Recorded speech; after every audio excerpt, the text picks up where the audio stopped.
Fala galera, tudo beleza, gente? Nesse momento, nós vamos começar o episódio de número 3 da nossa série Aprofundamento Enem. Você já sabe que nessa série de aulas, nós pegamos algum conteúdo que é muito cobrado no Enem, mas que é um conteúdo que já envolve algumas dificuldades a mais, né? Não é um conteúdo mais tão iniciante, não é um conteúdo que você chega na aula e já aprende ele sem saber de mais nada. Envolve de alguns pré-requisitos, né? Alguns desses pré-requisitos eu vou tentar mostrar para vocês aí ao longo da própria aula, né? Enquanto for trazendo os conteúdos, aquilo que for pré-requisito eu vou já explicando para vocês. E algumas coisas realmente aqui vocês vão precisar, né? Já saber aqui de outros contextos. O fato, galerinha, é que esse conteúdo ele é muito importante, né? Deslocamento de equilíbrio. Porque, primeiro, é algo que está dentro aí de equilíbrio químico, que faz parte do top 15 do Enem, beleza? Então, tá dentro daquela metade dos assuntos que você precisa dedicar aí uma atenção um pouco maior, tá certo? E além disso, galera, equilíbrio químico e aquele deslocamento de equilíbrio é a parte mais fácil de equilíbrio químico. Então, é um assunto que cai com certa frequência e é um assunto que quando cai, as questões tendem a ser mais fáceis. Além disso, é um conteúdo mais ou menos pequeno, tá bom? Eu vou tentar trazer para vocês aqui de forma bem detalhada tudo que você precisa saber de deslocamento de equilíbrio para que isso, se essa questão aparecer, você destrua no Enem com essa questão, né? E assim consiga acertar 80% das questões de química do Enem. Então, é isso, vamos que vamos! Galera, tudo que nós vamos falar aqui vai estar ligado ao chamado princípio de Le Chatelier. Aqui é um dos nomes da química que sempre que eu vou falar eu preciso escrever, principalmente, né? Eu preciso dar uma olhada de novo no Google, né? Para não errar, porque, velho, como o nome do cara é muito estranho. Às vezes eu não sei se esse acento é aqui ou se é aqui, se tem um N aqui ou não tem. Enfim, às vezes eu me atrapalho, tá?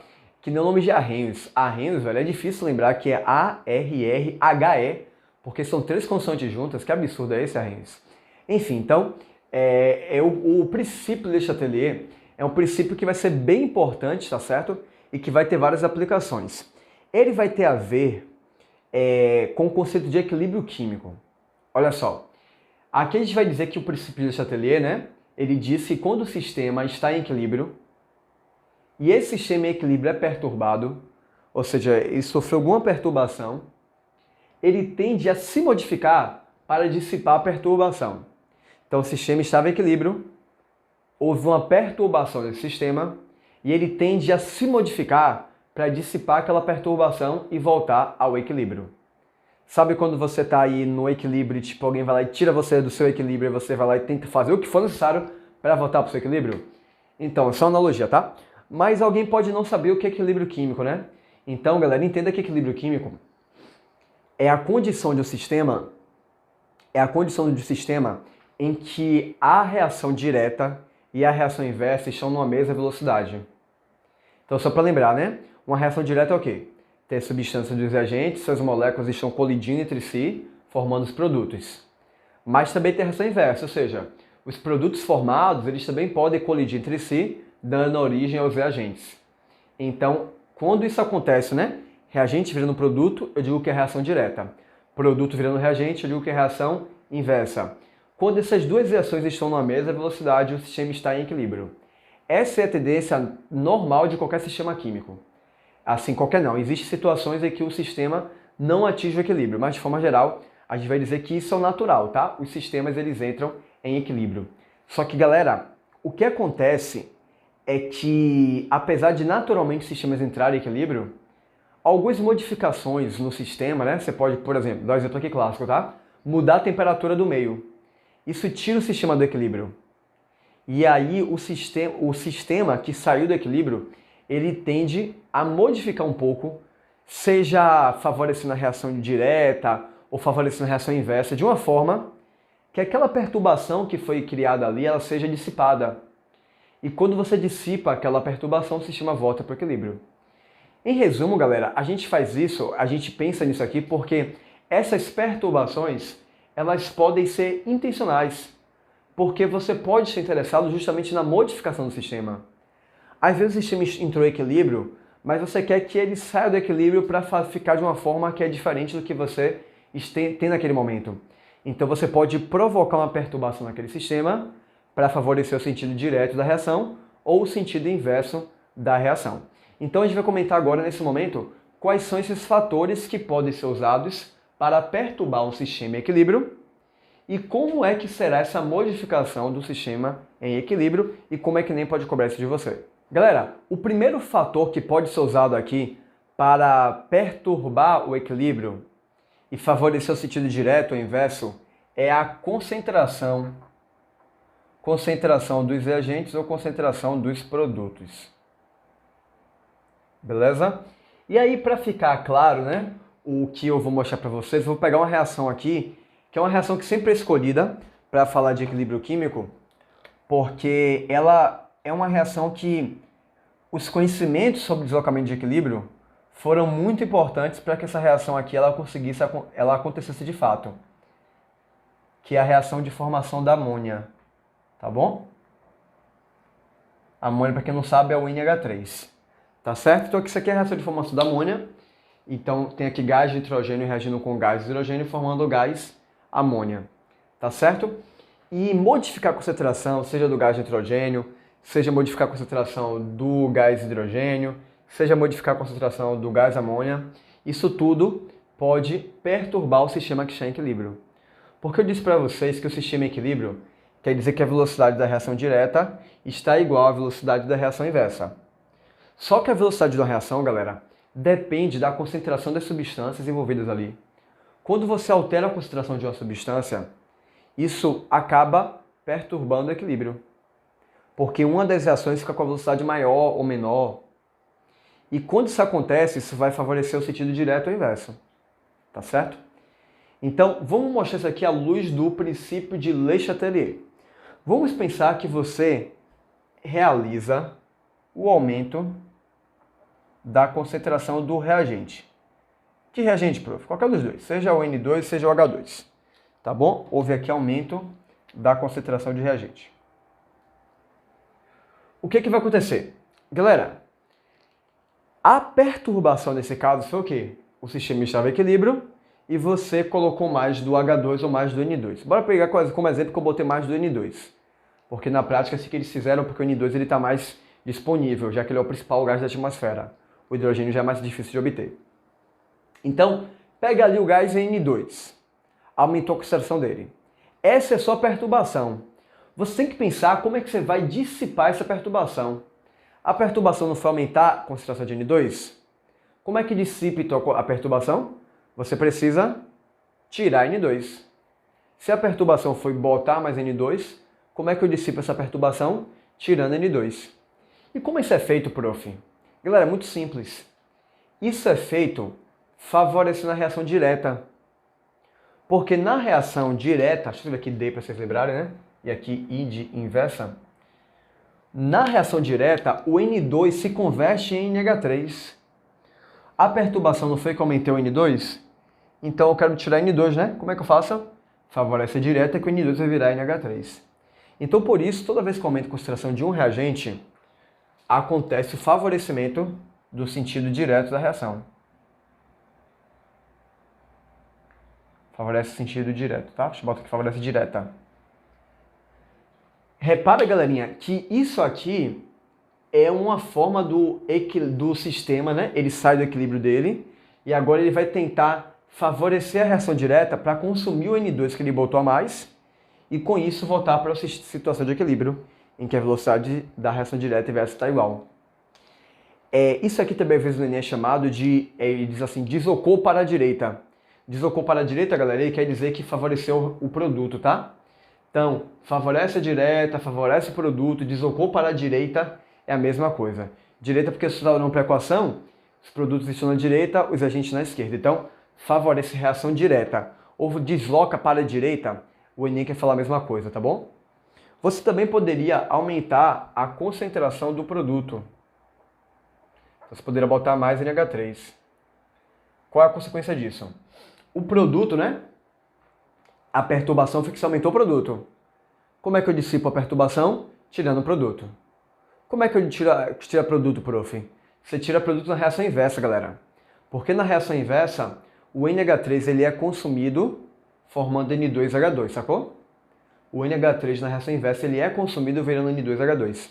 Então você aumentou o produto para você dissipar essa alteração, você tira produto através da reação inversa.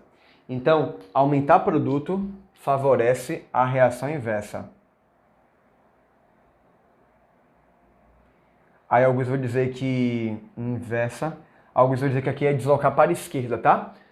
Quando favorece os reagentes, isso é deslocar para a esquerda ou favorecer a inversa. Galera, é bom também te falar que em algum momento esse sistema ele volta para o equilíbrio, tá? Se eu boto mais produto, ele sai do equilíbrio, favorece a inversa e aí consome o excesso de produto que tinha ali agora e aí você volta para o sistema com as concentrações exatas do equilíbrio, tá bom? Então, produto, sua concentração também influencia. Falei rápido, né? Produto, sua concentração também influencia no favorecimento não de uma reação. Eu também posso pensar na diminuição da concentração de reagente, tá bom? Eu também posso pensar na diminuição da concentração de reagente. Nesse caso, se eu diminuo o reagente, essa é a perturbação. Vamos supor que eu estou tirando N2, então eu estou perturbando o sistema que estava em equilíbrio e tirando N2. E aí eu preciso agora, já que eu tirei N2, eu preciso formar mais N2, né? Porque agora eu preciso dissipar a perturbação, que foi tirar N2. Então é só botar mais N2 ali. E como é que eu boto mais N2? Pela reação inversa. Na reação inversa, o NH3 vai se converter em N2H2 e aquele nível de perturbação ele vai ser dissipado. Então aí agora eu tenho o reagente, né? Agora favorece. Se você tirar reagente, favorece a inversa. Repara que é bem simples, galera. Se você tira reagente, vai tentar formar mais reagente. Se você aumenta produto, vai tentar consumir esse produto a mais. É só você seguir no sentido contrário. Entenda que não é que o sistema pensa assim. Isso tem a ver com a teoria das colisões, né? Tem a ver com o fato que se eu boto muito reagente, mais facilmente vai ter colisão efetiva entre N2 e H2, e aí formando NH3, favorecendo a direta. Então, existe isso numa explicação disso, uma perspectiva mais subatômica. Mas, normalmente, aqui a gente faz de uma forma... Deixa ele dar vida ao sistema, né? Ele fala como se o sistema sentisse, vou deslocar para a direita. Não é bem assim, tá, gente? Mas, assim, dá para entender muito bem. E você também pode diminuir a concentração do produto. Fazendo isso, você tira o produto e tem que aumentar o produto. Então, é a reação direta que você vai fazer. Então, se você diminui o produto, favorece direta, tá bom? Então, essas são as formas que tem aí de deslocar o equilíbrio, de modificar, de perturbar o equilíbrio pela mudança na concentração. O segundo fator, galerinha, que vai influenciar aqui, que pode perturbar o equilíbrio, que pode favorecer o sentido direto ou sentido inverso, é a temperatura, tá bom? Para a gente entender como a temperatura vai influenciar, galera, eu preciso de te dar uma informação a mais aqui sobre essa equação, que eu estou usando como exemplo. Porque, galera, a temperatura, ela nem sempre, vai favorecer a direta ou a inversa. Porque aqui é sempre assim. Aumentou o reagente, favorece a direta. Aumentou o produto, a inversa. E assim por diante.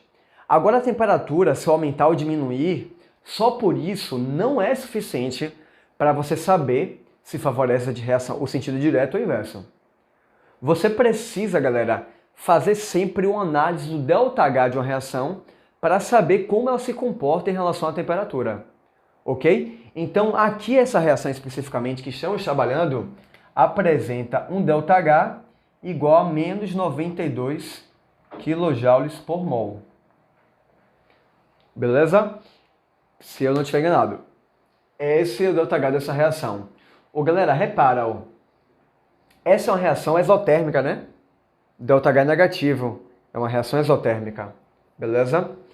Uma reação exotérmica, galera, no sentido direto, ela é acompanhada por uma reação endotérmica no sentido inverso, tá bom? Quando eu digo que o ΔH é negativo, essa é a informação sobre a reação direta. Mas a reação inversa, que seria da amônia formando N2H2, ela vai ter o ΔH de mais 92 kJ. Então é uma coisa que normalmente quando você estuda a lei de Hess, você aprende, né? Se inverter a equação, né? Que é fazer a reação inversa, o ΔH inverte o sinal. Tá certo? Então aqui eu tenho exotérmica no sentido direto e endotérmica no sentido inverso. O que vai acontecer, galera? Ocorrendo aumento da temperatura,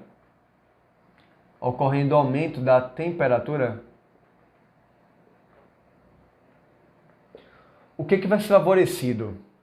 Vamos lá, galera.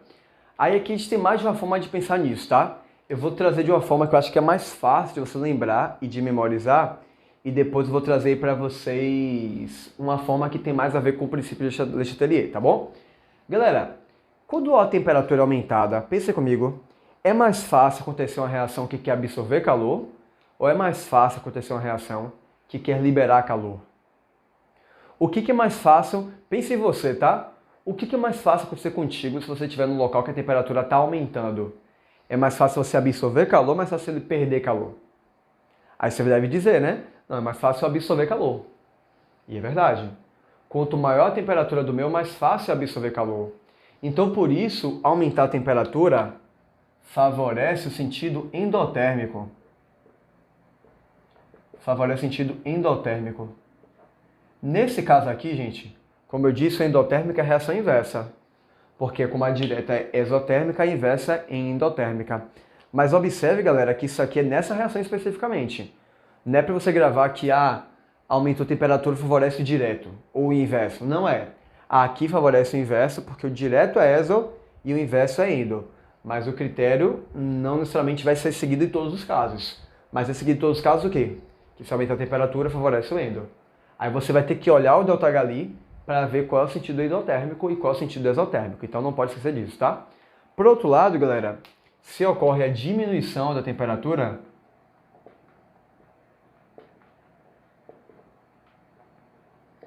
favorece o sentido exotérmico, tá? Porque fica difícil absorver calor com a temperatura baixa.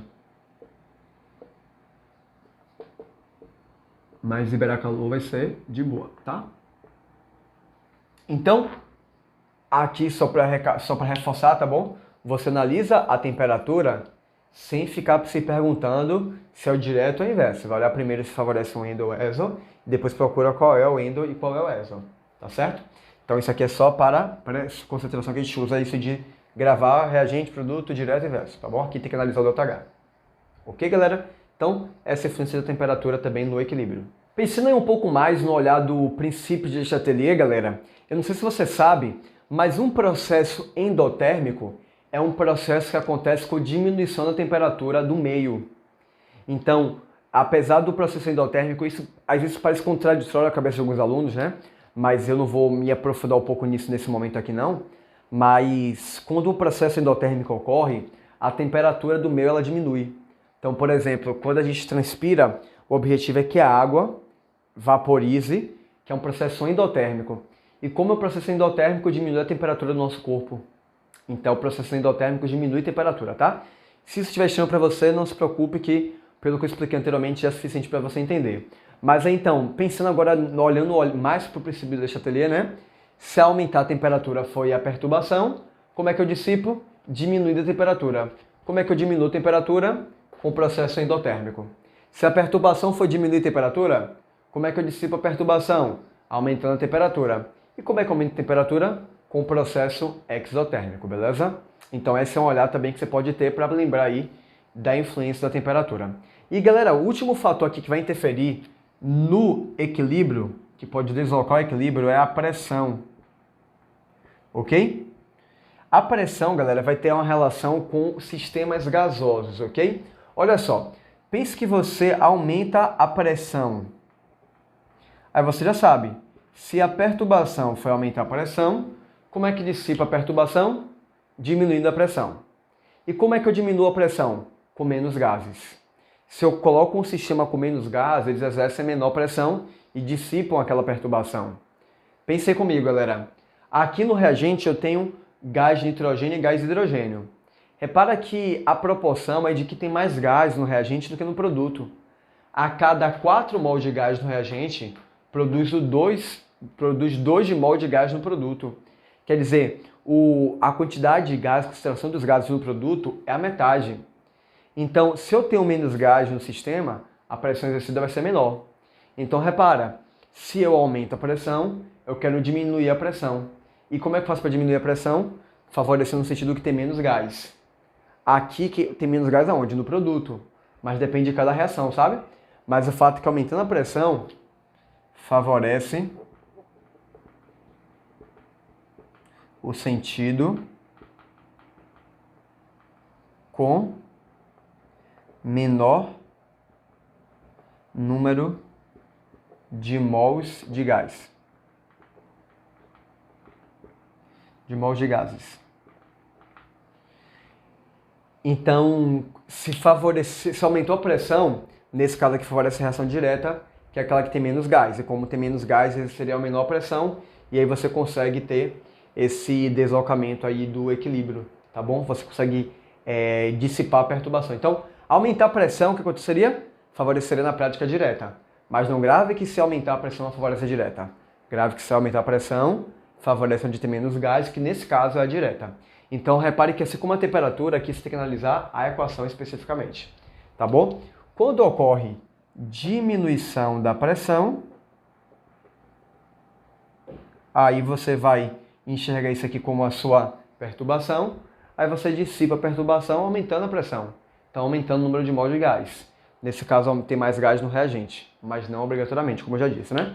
Mas o fato é que diminuindo a pressão favorece o sentido com, aqui é com menor, né? Aqui é com maior número de mols de gases, beleza? Então, essa é a influência da pressão no equilíbrio químico. Galera, um último ponto que eu quero comentar é que os catalisadores, né? Eles não alteram o equilíbrio, tá? Se você pega o sistema de equilíbrio e bota o catalisador, não muda em nada. Agora, se o sistema, você coloca o catalisador lá no início, ele atinge o equilíbrio mais rapidamente, tá certo? Não é que ele vai mudar o equilíbrio, deslocar o equilíbrio, não desloca. Mas o catalisador faz com que o equilíbrio seja atingido mais rapidamente, tá certo? Mas quem realmente muda o equilíbrio químico é a concentração, a temperatura e a pressão, faz o sistema sair do equilíbrio. Agora, em algum momento, esse equilíbrio ele vai ser restabelecido, tá certo? Então, galera, esses são os fatores que influenciam para o deslocamento do equilíbrio de reação. Espero que aparecendo essa questão aí, na prova aí do Enem, você consiga ter condição de entrar de voador e de nessa questão, tá bom? Grande abraço e até o nosso próximo encontro.